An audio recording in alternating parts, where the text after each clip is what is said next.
नमस्कार मित्रांनो, आमच्या चॅनलवर नवीन असाल तर चॅनलला नक्की सबस्क्राईब करा, म्हणजे तुम्हाला मालिकेचे नवनवीन एपिसोड सर्वात अगोदर पाहायला मिळतील. तर तुला शिकवीन चांगलाच धडा या मालिकेमध्ये काय घडलं ते आपण बघणार आहोत.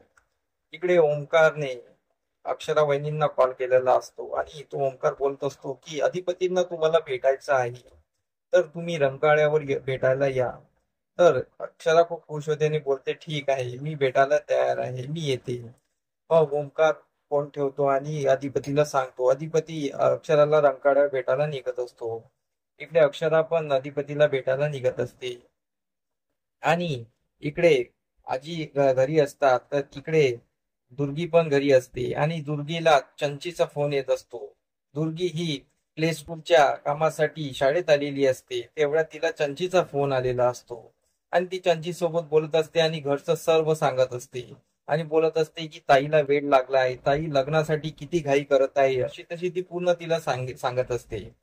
आणि तेवढ्यात तिथे तो प्ले स्कूलचा जो अरेंजमेंट करणारा व्यक्ती आहे तो तिथे येत असतो आणि तो तिला बोलत असतो की भुवनेश्वरी मॅडमनी मला सांगितलं होतं की तुम्ही कॅश घेऊन येणार आहात, तर तुम्ही मला कॅश द्या, मी आपलं काम सुरू करतो. तर त्यावर दुर्गेश्वरी बोलते ठीक आहे, हो त्यांनी मला पैसे दिलेले आहे, हे घ्या पैसे. तर तो बघतो तर काय ते 10,000 रुपये असतात. तर तो व्यक्ती बोलतो की 10,000 रुपयात काम होणार नाही, एवढ्याशा पैशात काय होणार, मला सामान वगैरे आणायचं आहे, एवढ्याशा पैशात होणार नाही. दुर्गी बोलते जेवढ्या दिलेल्या आहे तेवढ्या पैशात पूर्ण रेस्कूल तयार करा, मला जेवढं सांगितलं तेवढं करा. पण भुवनेश्वरीने भरपूर पैसे पाठवले असते, ही दुर्गी पैसे लंपास करत असते.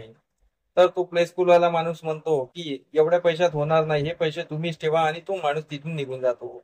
दुर्गी पण बोलते ठीक आहे, मग दुर्गी पण घरी जायला निघून जाते. आणि इकडे अक्षराचे आई बाबा घरी बसलेले असतात आणि ते एकमेकांसोबत गप्पा मारत असतात. तर अक्षराची आई हसत असते. अक्षराचे बाबा विचार काय झालं, किती खुश आहेस तू आणि तू काय बनवती आहेस. तर अक्षराची आई बोलते की अक्षराच्या शाळेमध्ये प्ले स्कूल ओपन होत आहे आणि माझं स्वप्न होतं की मी प्ले स्कूल व्हावं आणि मी प्ले स्कूलला शिकवावं. आणि मला असं वाटतंय की अक्षराच्या शाळेमध्ये प्ले स्कूल ओपन झालं तर मी पण अक्षराच्या कानावर एक गोष्ट घालील आणि मी पण तिथे काही काम मिळते का बघेल. तर अक्षराचे बाबा हो हो, अक्षराला आपण कानावर घालू आणि मिळेल तर करू ना काम तिथे. मग अक्षराचे बाबा आणि अक्षराच्या जुन्या आठवणीमध्ये रमून जातात आणि दोघं एकमेकांसोबत मस्त बोलत असतात. इकडे अधिपती रंकाळ्यावर पोहोचलेला असतो आणि अक्षरा पण पोहोचले असते. दोघं येत असतात. तर अक्षरा येता येता अक्षराच्या पाय रखडतो आणि अक्षरा खाली पडत असते, तेव्हा अधिपती तिला सावरतो. आणि अधिपती सावरतो आणि दोघं एकमेकाकडे हसत बघत असतात. दोघंही खूप खुश असतात. मग अधिपती थोडा वेळ तिच्याकडे बघतच असतो आणि मग अधिपती तिला सावरतो आणि बोलतो मास्तरीबाई, तुम्ही जेव्हाही मला भेटता तेव्हाही तुम्ही धडपडून पडतात खाली आणि मी तुम्हाला सावरतो. हे नेहमी तुम्ही असंच करता. दोघे हसून बोलत असते. तर अक्षरा बोलते नाही हो, असं काही नाही, ते जाणून बुजून नाही केलं, ते मी पडले. तर दोघे बोलत असतात. अधिपती तिच्याकडे बघतच राहतो आणि मग दोघं एका साईडला जाऊन बसतात.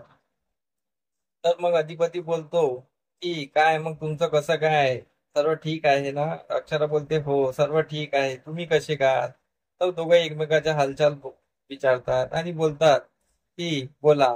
तर अधिपती बोलतो की मी तुम्हाला बोलायला सांगितलं होतं ओंकारला. तर अक्षरा बोलते मला खूप छान वाटलं, मागे तुम्ही शाळेच्या संदर्भात ओंकार भाऊजीच्या हाताने निरोप पाठविला होता, तेव्हा मला खूप भारी वाटलं आणि तुमच्या निरोपने मला खूप बळ मिळालं, म्हणून तर मी हे करू शकले. तर अधिपती बोलतो हो, कारण की मी डायरेक्टली तुम्हाला सांगू शकत नव्हतो, कारण की डायरेक्टली सांगितलं असतं तर राईसाहेबाचा मान राखला गेला नसता, म्हणून मी ओंकारच्या हाताने सांगितलं. पण हे प्ले स्कूलचं काय, तुम्ही प्ले स्कूलचं कसं खूप डोक्यात आणलं.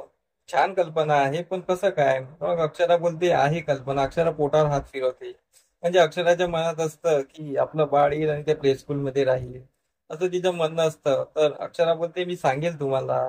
अक्षरा हसतच लाजत असते. अधिपती तिच्याकडे बघतच असतो. दोघंही मस्त हसत खेळत तिथं बोलत असतात आणि दोघंही मस्त रमलेले असतात. इकडे भुवनेश्वरी घरी विचारात पडलेली असते आणि बोलते की मास्तर मोठ्या मालकांशी माझं लग्न झालं की माझ्या डोक्यात जे कुंकू आहे ते परमनंट होईल आणि त्याला एक मान मिळेल, माझ्या गळ्यातल्या मंगळसूत्राला मान मिळेल. आणि ती विचारात खूप खुश असते आणि लवकरात लवकर सुनबाई घरी आला की आमचं लग्न होईल असं ती विचार करत असते. तेवढ्यात आरशामध्ये तिचं प्रतिबिंब येतं, म्हणजे जुन्या काळातली जी भुवनेश्वरी आहे ती, आणि ती तिच्याशी बोलत असते. तर ती भुवनेश्वरी बोलते की तू भुवनेश्वरी सूर्यवंशी आहे आणि मी भुवनेश्वरी आहे. तर त्यावर भुवनेश्वरी बोलते की पण काय झालं, तू कशी काय आलीस? तर ती बोलते की मी तुला सांगायला आली आहे.